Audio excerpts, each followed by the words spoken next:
Frank McCourt was born August 19, 1930, in Brooklyn, New York, but soon moved back to Limerick, Ireland. He had 6 siblings. 2 of his brothers slept in the same bed as him.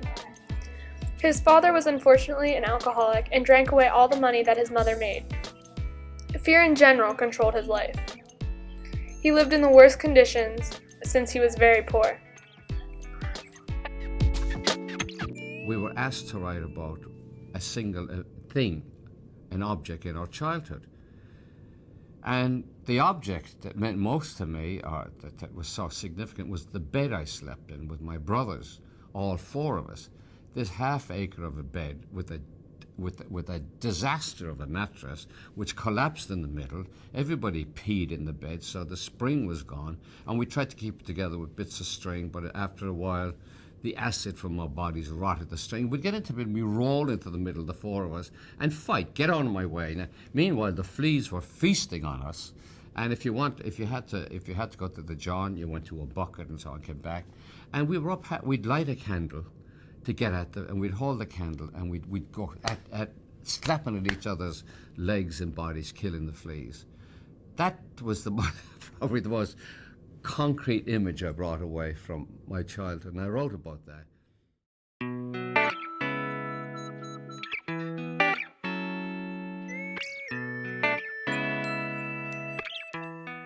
Frank always wrote more than he was asked, and when he did, the students would have to listen to him read it out loud. The students always picked on him about this, and they also picked on him that Mr. O'Halloran called him a literary genius. Mr. O'Halloran was the only teacher that encouraged him.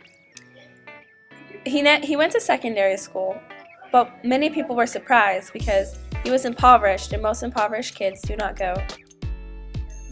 At the age of 13, Frank left school because he was not able to go on for further education.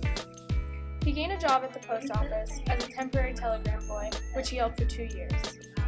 At 19, he moved to America and found a job as a dustboy in a hotel, which did not make him very much money. He was then drafted to Germany for 2 years to fight in the war. When he came back, he found it hard to find a job in America without a high school diploma.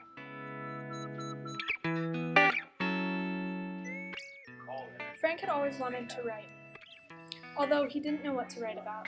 So he began taking a class at New York University, where they were supposed to write about something that stood out in their childhood.